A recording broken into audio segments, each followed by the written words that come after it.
আরে বাবা আজিম, লম্বা চড়া না, আল্লাহ 30 পারা কোরআন আমার আল্লাহ তার নুরানি জবান মুবারকে আল্লাহ বলেছেন।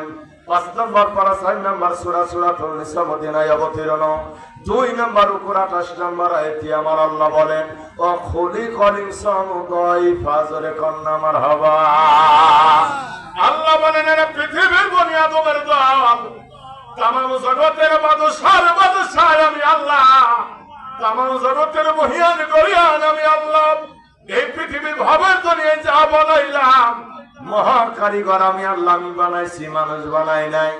আল্লাহকে হাতি ঘোড়া ছাগল ভেড়া জীবে জনম যা পয়দা করেছি ভাবের দুনিয়ায় শোনো, আমি আল্লাহ তামাম জগতের মধ্যে যা বানাইছি তার মধ্যে মানুষকে বানাইছি আমি আল্লাহ দুর্বল বানায়া। ও খুলিকাল ইনসানু দাইফা, জোরে কন্না মারহাবা। আল্লাহ বলেন মানুষ বানাইছি দুর্বল বানায়া, মানুষের চাইতে দুর্বল আমি আল্লাহ কাউরে বানাই নেই ভাবের দুনিয়ায়। রাগারাগি করে এখন লাভ হবে না, হরতাল করে কোনো লাভ হবে না। বানাবার মালিক আল্লাহ ঘোষণা দিয়েছেন আমার আল্লাহ মানুষের চাইতে দুর্বল আমার আল্লাহ কাউরে বানাই না। আমরা মানুষ হলাম দুর্বল। তাম পৃথিবীর মধ্যে পিপিলিকা বলো, কীট পতঙ্গ, জীব জানোয়ার যতই যাই বলো, সবাইকে আল্লাহ সবল করে বানিয়েছে, মানুষকে বানাইছে আল্লাহ দুর্বল বানায়া।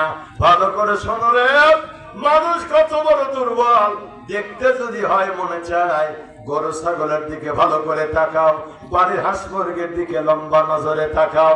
একটা গরু ছাগলের বাচ্চাগুলা জন্মের পরে মাঠের মধ্যে বলেন, পানির কিনারায় বলেন, নদীর কিনারায় বলেন, খোয়ারে বলেন, আলুর মাঠে বলেন, কোন একটা গাভীন যদি দুনিয়া থেকে কোনো বাচ্চা প্রসব করে, একটা গরু ছাগলের বাচ্চাগুলা জন্মের পরে 12 দিন লাগে না, 12 ঘন্টা লাগে না, 6 ঘন্টা লাগে না, যেখানে জন্ম হোক না কেন গরু ছাগলের বাচ্চাগুলা জন্মের পরে মাঠের মধ্যে 1 ঘন্টার মধ্যে দৌড়াদৌড়ি লাগা। মুরগির বাচ্চাগুলা মায়ের বুকের মধ্যে তা লাগাই রে, কতদিন পরে বাচ্চা ভিতরে সুন্দর হয়ে যাবে মানুষ জানার আগে মা মুরগিটা জানে। এটা পৃথিবীর কোন ডাক্তার লাগে না, জানায় আমার আল্লাহ। আমাদের মা বোনেরা ওই ডিমটা যখন পরিপূর্ণ বাচ্চা হয়ে যায়, আস্তে করে ডিম একটা কাছে এনে কানের মধ্যে 2-1টা নাড়াচাড়া লাগায়, দেখি বাচ্চা যদি তাজা থাকে, ভিতরে যদি বাচ্চা হয়, ওই ডিমের মধ্য থেকে কিচির মিচির পাখির কণ্ঠের আওয়াজ শোনা যায়। আল্লাহ বলেন